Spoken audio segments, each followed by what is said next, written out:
So this month, we are focusing on Thich Nhat Hanh's Breathe, You Are Alive, his commentary on the Anapanasati Sutta. I'm never sure I say that right. It's got so many syllables. I should really try to say this right. It's the sutra on the full awareness of breathing.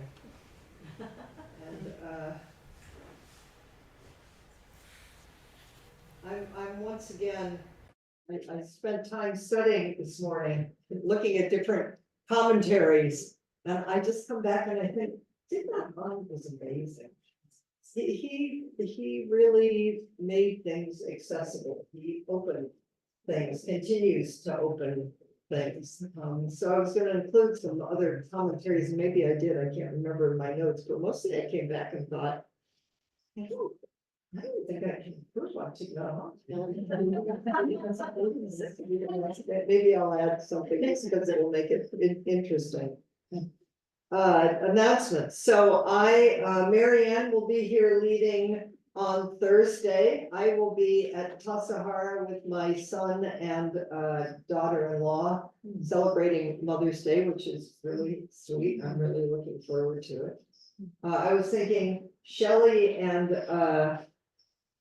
Chelsea are down at Tassajara right now, scouting out the space for Zen Center Family Retreat this summer that they'll be doing. And they'll do it the week before our Sangha retreat, and then they'll stay for the Sangha retreat. So we're just everywhere. There's an all-day sit on May 26th. I'm giving the Dharma talk, Sit for Democracy on May 19th in Oakland, but it will also be on Zoom. I just wanted to say there's gonna be Go on Rio practice on May 18th. And there's No on Rio practice on May 18th. And Linda Roos talk on May 11th, the SCBA celebrating women's voices, she's got COVID, so we're scheduling.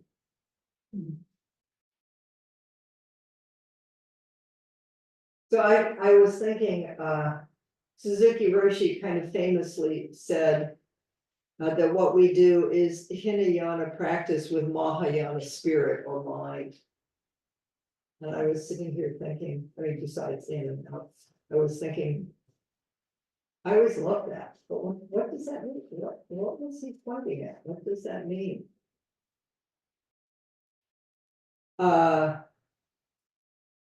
This sutra is Pali, or early Buddhism.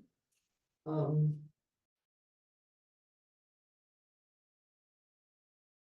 very particular. We'll be doing exercises over these next weeks. Very particular, paying attention in a very particular way. But then I thought, but Thich Nhat Hanh didn't title this paying particular in a very particular way to your breath. He said, breathe, you are alive. And that feels to me like Mahayana spirit. It's like, we're alive. And whatever this practice is, whether it's Mahayana or Hinayana, it's not, if your experience isn't a big feeling more awake and more alive,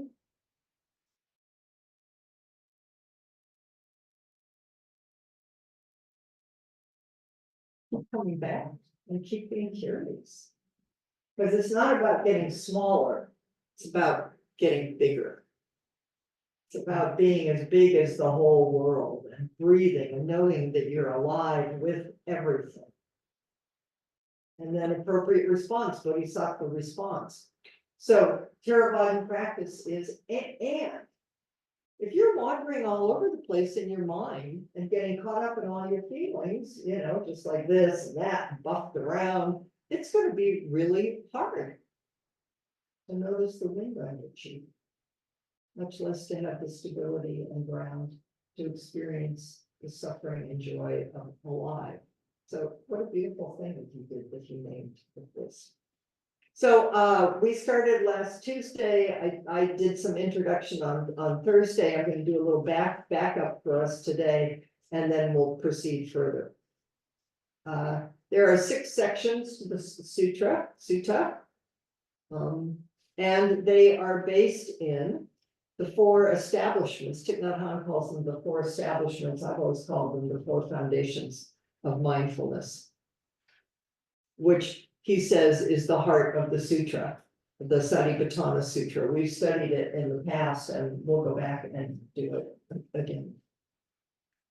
The whole thing is about being present in this moment. So here's a little commentary, Thich Nhat Hanh's, and maybe I could add in a little bit more. The 4 foundations of mindfulness. First one, observing the body in the body. 2, observing feelings in the feelings.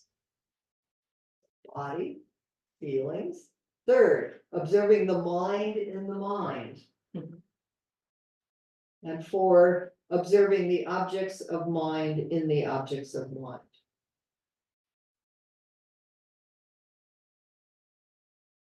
So he talks about observation meditation.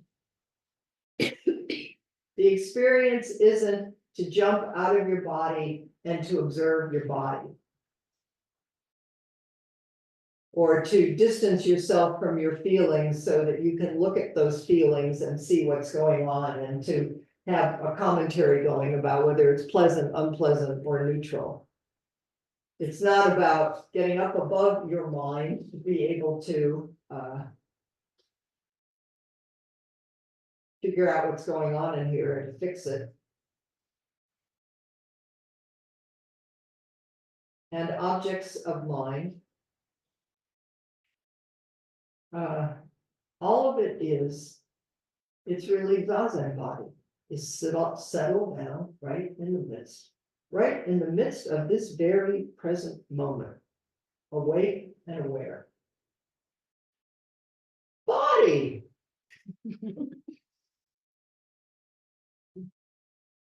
What's the felt sense, the alive sense of being a body, just the weight of the body in the body?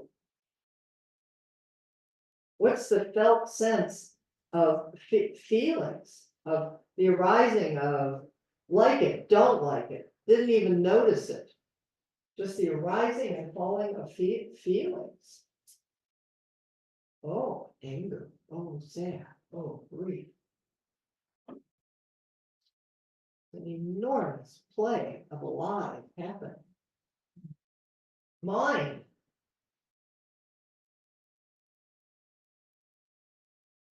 Study this small mind. Suzuki Roshi talked about small mind and big mind. We all got a small mind. Everybody. It all basically has the same programming. It's called behavior delusion. But we all have our own particular little way of doing it. But what is it to just sit awake in the play of mind, rising, passing? And objects of mind, the awareness that perception, that I am perceiving something over here that is over there, which then turns it into an object, which then turns it into a thing, which then turns me into a thing, which then turns into a dynamic that is duality. And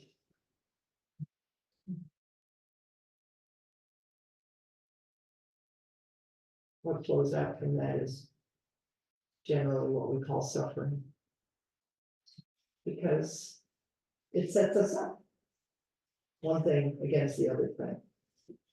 So experience it. And Thich Nhat Hanh's language is that the more we experience it, the more we bring awareness and awakeness to the aliveness and the body, and the feelings and the mind, and the way that the mind works and plays and creates reality, the more it will calm down. It'll just begin to settle. You know, it's like that old image is that if you shake a jar, and the more you shake it up, because it's like, or I don't like it, I want to do it. But the more we just sit and breathe, breathing in and breathing out with a calm.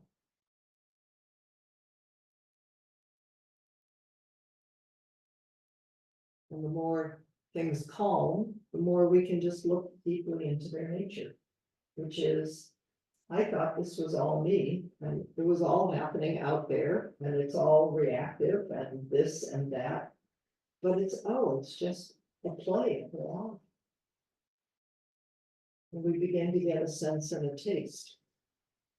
And then even when we're most entangled, there is some growing awareness of, I don't think this is really what's going on here. There's just more space. So Thich Nhat says, come back home to the body, where transformation and healing is. He says, take good care of our feelings, then we can transform and we can heal them.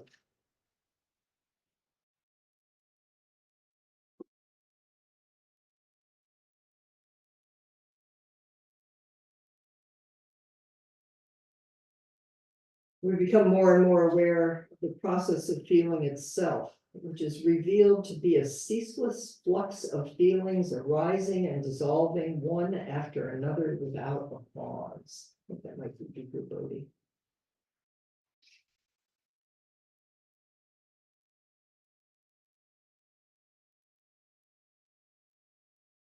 Mental and physical formations. So the mind is making things up all the time. We are well, I was going to say we are enormously creative, but actually we aren't. I mean, we are inherently, but we really just keep creating the same old story. I mean, you know, it's a thing of keep doing the same old thing and expecting a different result, and then you get mad, and then so we begin to watch and see how predictable we are, really. And the mental formations of fear and anger and despair and restlessness. Thich Nhat says, just hold them mindfully and tenderly and lovingly. You just watch your states of mind. Maybe lovingly, I also increasingly have the story of like, oh my goodness. It's just amazing. And it's amazing. Actually, it seems to me that the world works as well as it does, given what's going on inside of what we're all creating out of our karmic impulses. As contemplation deepens, the seemingly solid, stable mind reveals itself to be a stream of mental acts flashing in and out of being, coming from nowhere and going nowhere, and continuing in sequence without pause.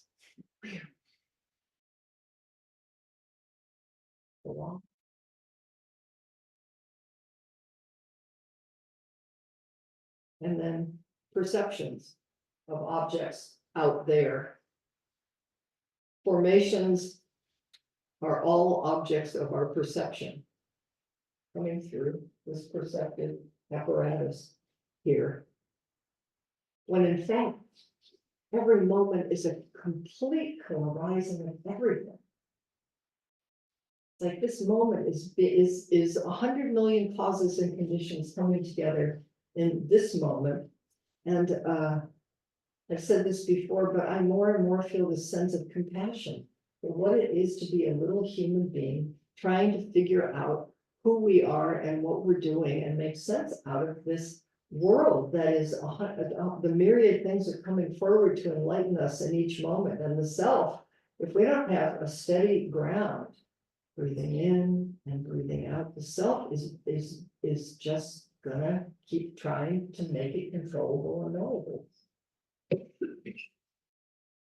Alive sounds good, but alive is actually kind of, it means we don't know, really fundamentally know who we are anymore, and we know that we don't know what's going to happen in the next moment, which is an amazing sense of hallelujah for the big self. It's like, oh, phew. There is impermanence, There is no solid self. Everything is interdependent and co-arising. And I don't know what to do with that bird song. It's like, where did it come from? Where did it go? What's it all mean? So a lot of compassion. So breaking this down, there are 16 different ways of breathing, and there are 7 subjects for full awareness. And we're going to start today with the first of the 7 subjects for full awareness, and then we're going to continue to do that over these next weeks. Breath in daily life, awareness of the body, realizing the unity of body and mind, nourishing ourselves with joy and happiness, observing feelings, caring for and liberating the mind, and looking deeper in order to shed light on the true nature of all things. So at the end of this month, you are guaranteed to be completely enlightened. Excellent. So the 7 factors of awakening, because that's the fruit of all of this. And maybe we'll, Elle, I think, told me that that's what they were working with at Tassajara in this past practice period. And we've never studied that 7 factors of awakening, which would be fun. The factors that really support the treasures in our heart that lead to awakening. First one, you want to know there? First one, full attention, just mindfulness. Pay attention, awake, awareness. 2, shedding light on the object of our attention and seeing clearly all that exists is an investigation of dharmas. So it's not what we're trying to figure out about what to have for dinner is all really nice in a particular sense, but in the deepest sense of awakening, of just everything is the Dharma coming forward to awaken us. The whole world is a sutra. Awake. 3, the more that we become curious and awake and aware that the world is different than we thought it was, there's more energy. And then there's more energy, there's more perseverance and diligence. And the more perseverance and diligence there is, there's more joy and ease. That's a promise. But I think we all have a taste of it. There is more of a capacity to sit in the midst of alive and awake. And, experience it with wonder and with some sense of noticing when we're attached, noticing when we're clinging, noticing when we're resisting, but just the ease of just watching the play of it. That takes concentration. There's more and more that there's concentration and awakeness and presentness. There's more understanding, and the more understanding there is, the more there is just letting go. Like, oh, I don't think I need to keep doing the same old thing anymore. Just take a breath, breathing in and breathing.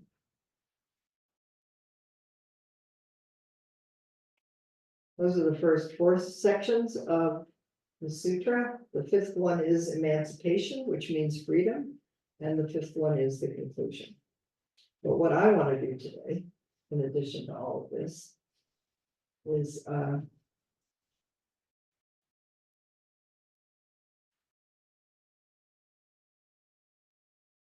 subject 1, following the breath in daily life. Breathing in, I know I am breathing in. Breathing out, I know I am breathing out. Breathing in a long breath, I know I am breathing in a long breath. Breathing out a long breath, I know I am breathing out a long breath. Breathing in a short breath, I know I am breathing in a short breath. I'm breathing out a short breath, I know I am breathing out a short breath. Okay, here's some of his commentary. Most of us don't live in forests or in monasteries. In our daily lives, we drive cars, wait for buses, work in offices and factories, talk on the telephone, clean our houses, cook meals, wash clothes, and so on. Therefore, it's important that we learn to practice full awareness of breathing in our daily lives. Usually, when we perform these tasks, our thoughts wander. No. And our joy, sorrow, anger, and unease follow close behind. Although we're alive, we're not able to bring our minds into the present moment, and we live in forgetfulness. We can begin to enter the present moment by becoming aware of our breath. Breathing in and breathing out, we simply know we are breathing in. And then he says, and we can smile to affirm that we are in control of ourselves. That's flashing. You could just be washing the dishes. And you could just smile because you have a sense that you're actually there washing the dishes.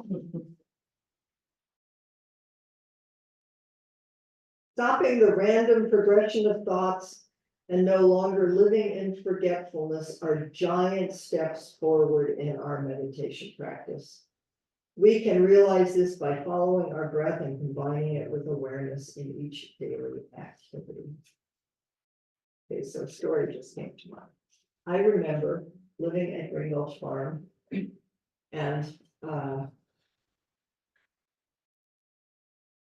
during the period with Richard Baker, we were pretty traditionally, we were not doing any of this kind of practice. We were doing pretty strict such as Zazen practice. And then everything fell apart at a certain point. There was a crisis in the community. And I remember Lou Richard, who was one of the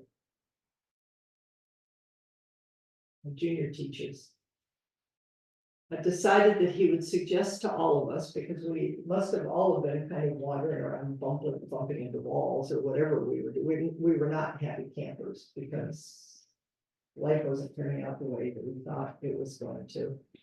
And I remember him suggesting, just notice every time you walk through a doorway.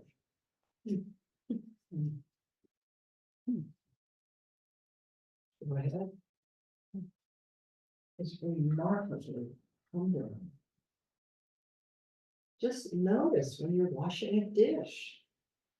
Just notice breathing in and breathing out. It's to actually, and that was actually about the time that Thich Nhat Hanh came to the United States and started bringing these practices. And we were all so excited because they were real.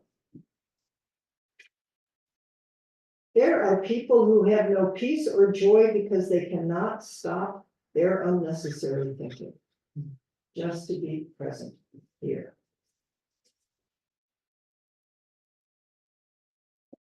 During the first few minutes of sitting meditation, you can use the method of breathing in and breathing out to harmonize your breathing with your awareness.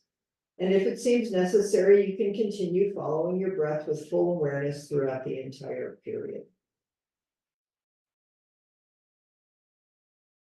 In this teaching, we consider our breath as part of our body. Our breathing is a physical formation. It is the door through which we go home to ourselves and reconcile ourselves. The object of our mindfulness in daily life is our in-breath and our out-breath, nothing else.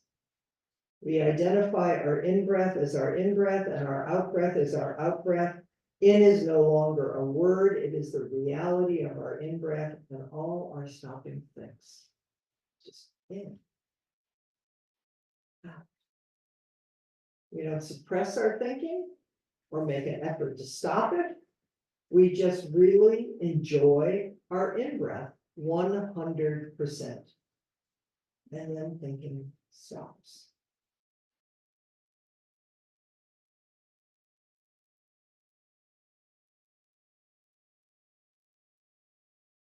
Sometimes we force ourselves to be mindful, and this isn't good.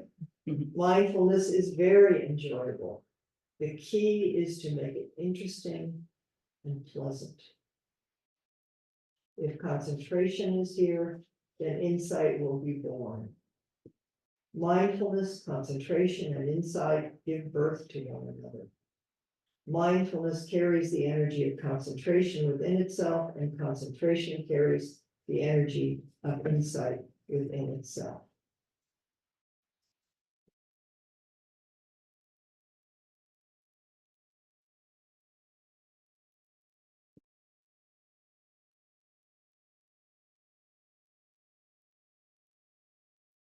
Breathing in a long breath. I know I am breathing in a long breath. Breathing out a long breath. I know I am breathing out a long breath.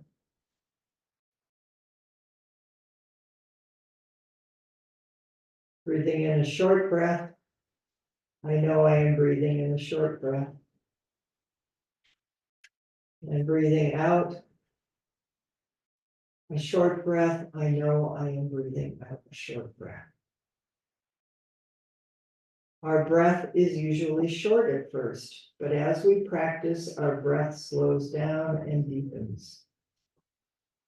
To practice these two exercises is to know whether our breath is short or long. We do not purposefully make our breath long. We do not say, I will breathe in a long breath.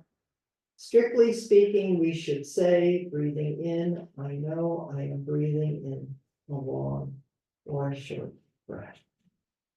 Just recognize the length of your breath. And when we recognize deep, slow breath, we can say deep. As we breathe in, and slow as we breathe out. Deep, slow.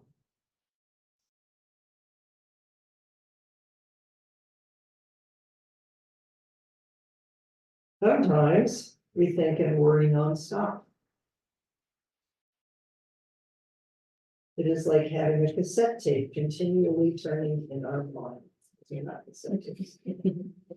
When we leave a television set on for a long time, it becomes hot. Our head also becomes hot as a result of our thinking. And because we can't stop, we may not sleep well. Even if we take a sleeping pill, we continue to run and think and worry our dreams. The alternative medicine is mindful breathing. If we practice mindful breathing for 5 minutes, allowing our body to rest, then we can stop thinking for that time. The words in and out aren't thinking, aren't concepts. They're a guide for mindfulness breathing. So here's my suggestion. 5 minutes.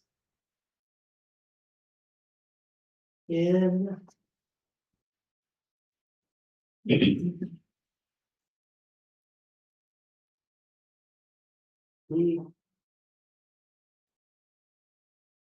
Long.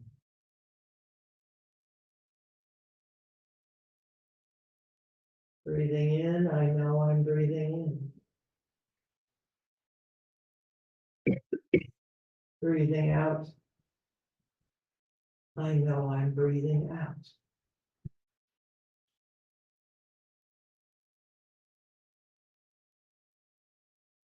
In, out. Deep, slow.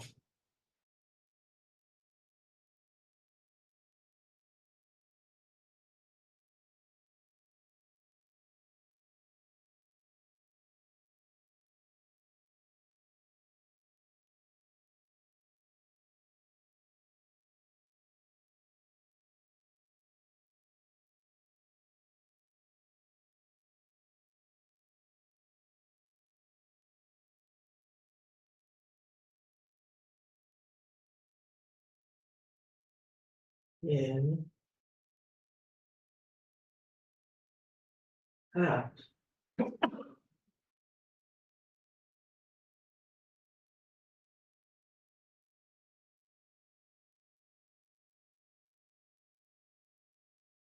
Deep.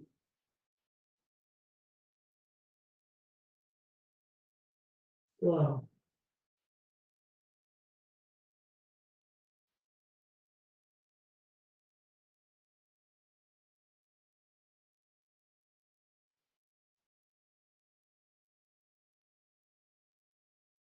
Awareness of the body and the body.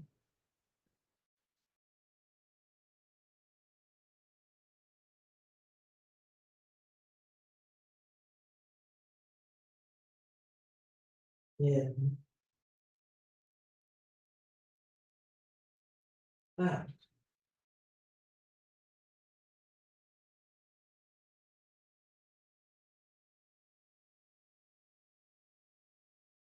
Awareness of feelings. In the feelings. Felt sense of alive.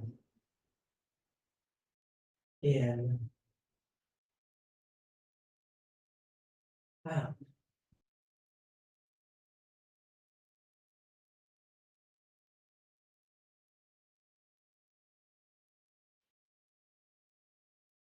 Deep. Slow.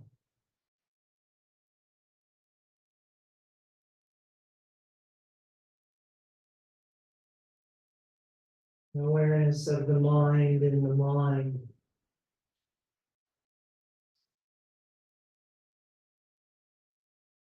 Calm. Awareness. In. Out.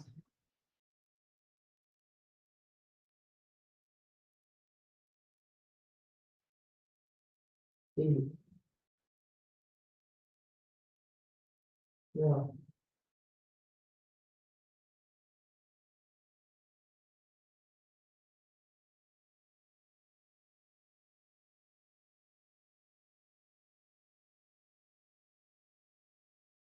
Awareness of the objects of mind as objects of mind.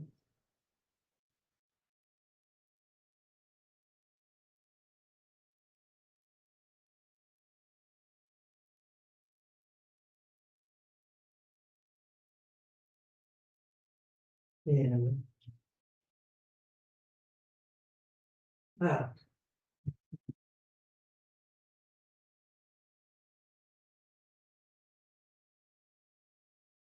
Deep. Slow.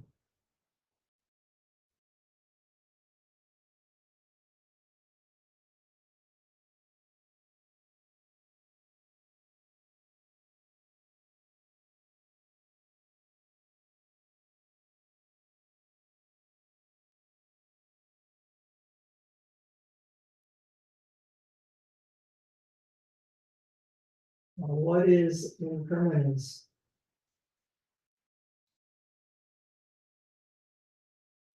In. Out.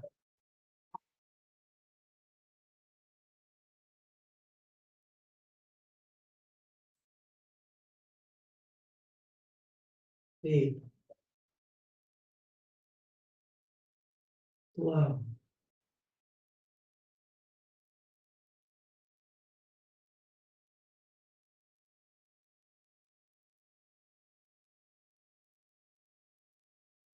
What is it to let the myriad things come forward to awaken you?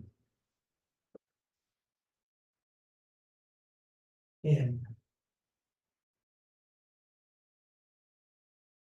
Out.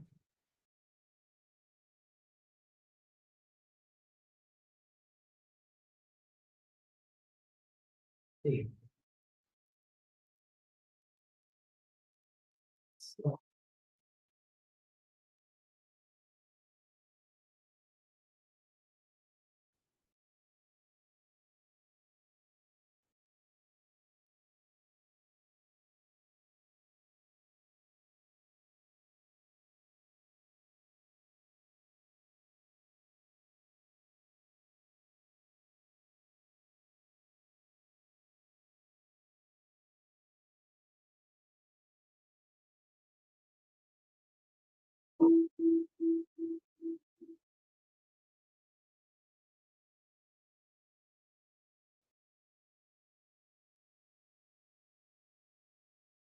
So you're gonna have about 5 minutes just to turn towards the person next to you. To share with yourself and the other person, to put language to any